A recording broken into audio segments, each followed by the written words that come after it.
આ આપણી જીવનસાથીની 1, 2 અને 3 નંબરની ચેનલ છે. એને સબસ્ક્રાઈબ ન કરી તો સબસ્ક્રાઈબ કરો અને શેર કરો. આ ભાઈનું એમપીમાં એટલે કે ઇન્દોરમાં પણ મકાન છે, રાજસ્થાનમાં પણ મકાન છે અને વડોદરામાં પણ છે. આ રીતે 3-4 જગ્યાએ મકાન ધરાવે છે અને એમના 3 દીકરા છે, પણ એકેય દીકરાનું કામ થયેલ નથી. અને પાલીવાલ બ્રાહ્મણ સમાજમાંથી આવે છે, તો એને યોગ્ય જીવનસાથી મળી રહે એટલા માટે આ વિડીયોને ખૂબ શેર કરો. અને આપણે દરરોજ સવારે 10 વાગે, સાંજે 8 વાગે એક વિડીયો અપલોડ કરીએ છીએ, તો એ જોતા રહ્યો.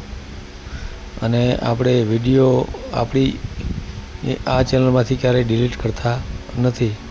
સિવાય કે કાંઈ મોટો પ્રોબ્લેમ હોય અને વિડીયો ડિલીટ કરવો જરૂરી હોય તો 5,000 રૂપિયા શૈક્ષણિક સંસ્થામાં આપ્યા પછી આપણે એ વિડીયો ડિલીટ કરીએ છીએ. ત્યાં સુધી આપણે ક્યારેય ડિલીટ કરતા નથી.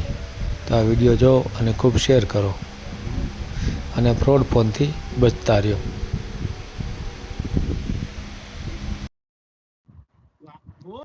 हेलो. हाँ बोलो. हाँ मारू साहेब. हाँ बोलो. सर जय श्री कृष्ण. जय श्री कृष्ण. જય શ્રી કૃષ્ણ. હું ઇન્દોરથી બોલું છું. જોકે હાલમાં હું વડોદરામાં રહું છું. મારે છોકરાઓ છે સાહેબ, એને છોકરાનું લગ્ન કરવાનું છે. તો કોઈ ઓલા અલ્પાબેન પ્રજાપતિ એનું થઈ ગયું ને? અલ્પાબેન એટલે રાજકોટ વાળા? હાજી હાજી. ના, એનું થયું નથી, પણ હવે એ તો સાંભળ્યું જ તમે બધું એનું. હા એ સાંભળ્યું. એનું અગાઉ લગ્ન થયા હતા. હા 17 બરાબર. વર્ષથી આખો વિડીયો સાંભળ્યો એને એટલે જ મેં ફોન કીધું તમને. તમારા છોકરાની ઉંમર કેટલી?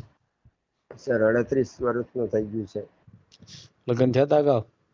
ના નથી થયા હજી. અહીંયા શું મંગળ હતું અને એમાં મોડામાં મોડો થતો ગયું. ને પેલા શું મુંબઈમાં રહેતો હતો, તો અમે લોકો ઇન્દોરમાં રહેતા હતા. એમાં ચાલતું ગયું. આ વિશે એ રહેશે અહીંયા કાને પડે ત્યારે પછી આ કરી અમે રહી ગયા. ને પછી ટાઈમ જાતો ગયું, કઈ ને કઈ કોરોના ને એ બધું ચાલતું રહ્યું ને ટાઈમ નીકળી ગયો છે. એને કરવાનું છે ગમે તેમ કરીને. આપણે ગરીબ પરિવારના હોય કોઈ સારું જ્યાદા એ નહીં કરવાનું. કોર્ટ મેરેજ કરી લઈએ થઈ ગયા. હું તમને મારી પરિસ્થિતિ સ્પષ્ટ કરી દઉં કે અમે બ્રાહ્મણ છે. ઘરનો ઘર છે બે, એક ઇન્દોરમાં છે અને એક રાજસ્થાનમાં છે.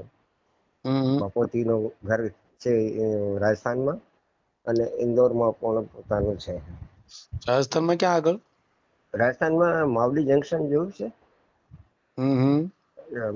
આ ચિત્તોડ ને ઉદયપુરના રસ્તાના અંદર આવે છે. અંદરની સાઈડમાં છે. શ્રીનાથજી જઈએ ને એ રસ્તા ઉપર અંદરની સાઈડ પર છે, 6 કિલોમીટર અંદર કાકરોદા ગામ.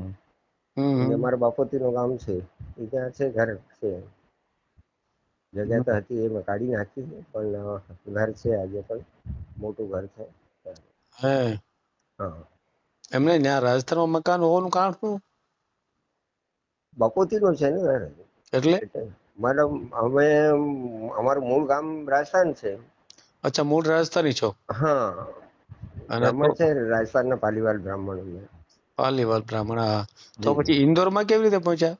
ઇન્દોરમાં મારા બાપાએ વર્ષો પહેલા કીધું હતું. મારી ઉંમર આજે આપને બતાવું, હું 67 યરનો થઈ ગયું હું. એ મારો જન્મ પણ ઇન્દોરમાં જ થયું. એટલે એ ટાઈમમાં અમારી દુકાન હતી ત્યાં સારી, વર્ષો રહી દુકાન. એની દુકાન હતી ત્યાં? દૂધની. દૂધનો ધંધો કરતા એમ ને? હા દૂધનો. હા, દૂધ, મીઠાઈ, દૂધ, ઘી. એટલે ત્યાં પણ મકાન છે એમ ને ઇન્દોરમાં? ઇન્દોરમાં પણ છે. અને અત્યારે વડોદરા રહ્યો છો? હા, વડોદરામાં તો હું જોબ કરું છું આ પારુલ યુનિવર્સિટીમાં. પારુલ યુનિવર્સિટીમાં?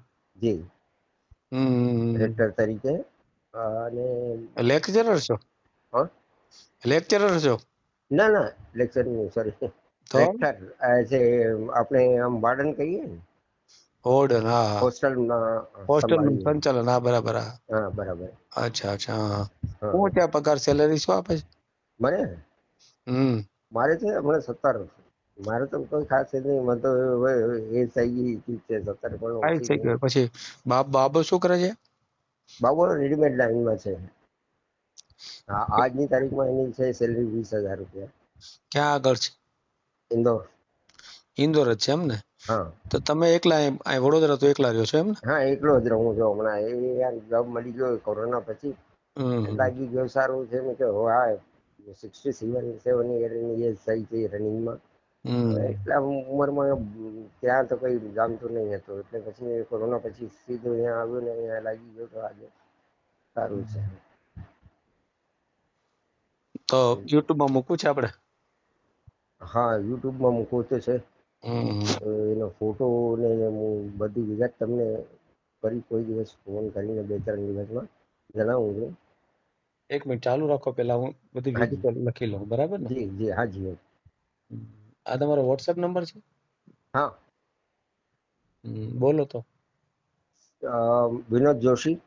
ને નંબર બોલો તો. નંબર 7486 7486 93 93 48 48 38. 38. આ અહીંયા પારુલ યુનિવર્સિટીની આપેલી સિમ છે, અને બીજી મારી પોતાની છે 8889679014 એવી છે. નામ બોલો તો બાબાનું. બાબાનું જીતેન જોશી. જીતેન્દ્ર જોશી. જીતેન્દ્ર. તમારું નામ? વિનોદભાઈ જોશી.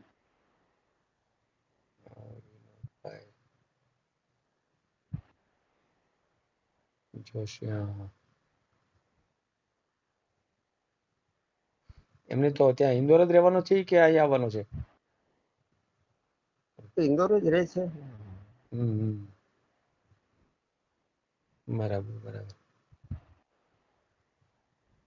મારા બે બાબા એનાથી નાના હજી છે, એમનો પછી જોઈશું હમણાં.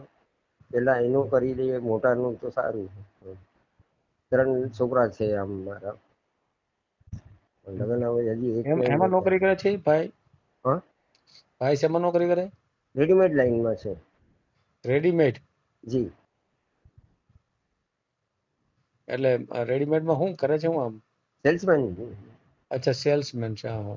હાજી. અને પગાર હશે ને? હા, 20,000 રૂપિયા છે આજની તારીખમાં. કોઈ કંપની છે કે એમના?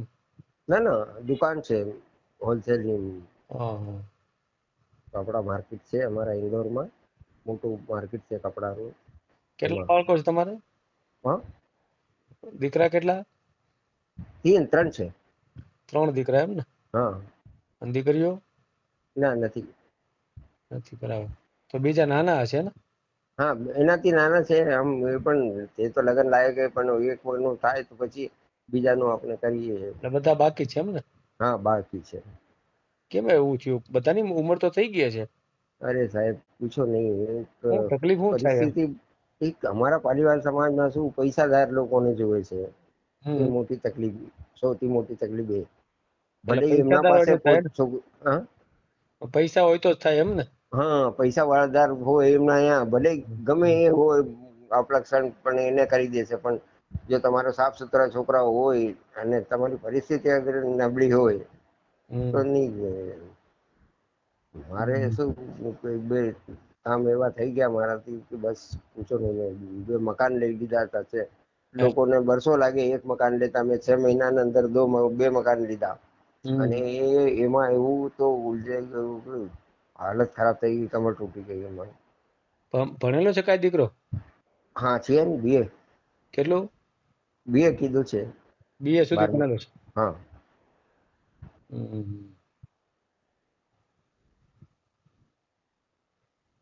બરાબર. બીજા દીકરાઓ ભણેલા છે?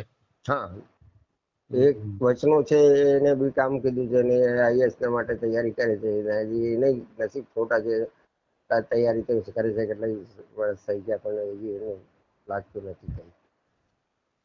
બાકી એ આ છોકરા કામ. બંને, હા 3. તો 2 તો આ 12મી પાસ કરીને એને છોડી દીધું. ઘણું બધા કીધું કામ. એમને, ભણી લો પણ નહીં ભણ્યા. નહીં ભણ્યા. હમ હમ હમ. બધા પ્રાઇવેટ નોકરીઓ કરે છે. બધા પ્રાઇવેટ જોબ કરે એમ ને? જી. ઠીક. બધા સાથે જ રહે છે ત્યાં હા, સાથે જ. ત્યાં ઇન્દોરમાં? હા તમે આ એકલા રહ્યો છો? હા, હું તો અહીંયા પારોડીમાં એકલો જ છું. હમ હમ. તમારા એટલે મિસિસ ત્યાં જ રહેતા હશે? હા, ત્યાં જ રહી છે. બરાબર બરાબર. વર્ષ 2 વર્ષ કરીને એમ છૂટો થાઉં હું તો પછી રહીશ ગામમાં આરામથી. ઘરનું ઘર છે ત્યાં જ. તો હવે આપણે કરવાનું થાય તો કયા સમાજમાં આમ ગણતરી રાખો છો? સાફ સુથરી હોવી જોઈએ સર. ખાવા પીવા વાળી ને એવું જોઈએ આપણને બસ. અચ્છા, નોન એટલું જ. વેજીટેરિયન ન હોવી જોઈએ, બરાબર? હા, બસ હા. કારણ હમ આપણે બ્રાહ્મણ લોકો છે, સ્વસ્થ હમ. બ્રાહ્મણ. બરાબર બરાબર. હા. હમ. બાકી કઈ નહીં, સાફ સુથરી જાતની હોય તો ચાલે છે. કઈ નહીં. હમ. ગરીબ પરિવારને જોઈએ આપણને, કારણ આપણે પોતે પણ આમ મોટા માણસ નથી તો મિડિલ ક્લાસના છે કે ચલાવી લે, ઘર સંભાળી લે બસ. એમ. કઈ જ નહીં જોતો આપણે, એનો એક પૈસો નથી જોઈતો. પહેરેલા કપડામાં આવી જશે બસ છે, મારે કઈ લાલચ છે નહીં. હમ. જે કઈ છે આપણે કરશું બસ, મારો એ સિદ્ધાંત છે. કાંઈ વાંધો નહીં, ફોટો મોકલો છોકરાનો. જી. ભલે ભલે, આપણે યુટ્યુબમાં મૂકી દઈશું હો. ભલે. ભલે ભલે. હાજી, હું 1-2 દિવસમાં તમને હા, વાત કરું. એક પછી વાર લાગશે નહીં તો ગૂગલ માંથી મૂકી દઈશું. વહેલા હા, મોકલજો. બિલકુલ બિલકુલ, હું ભલે ભલે. 2 દિવસમાં હું મોકલાવી દઉં. Okay okay. ઓકે સાહેબ. વિડીયો પૂરો જોયો હોય તો આ ચેનલને સબસ્ક્રાઈબ કરો, ઓલ સિલેક્ટ કરો, જેથી કરીને તમને બીજા વિડીયો મળતા રહે, અને શેર કરો.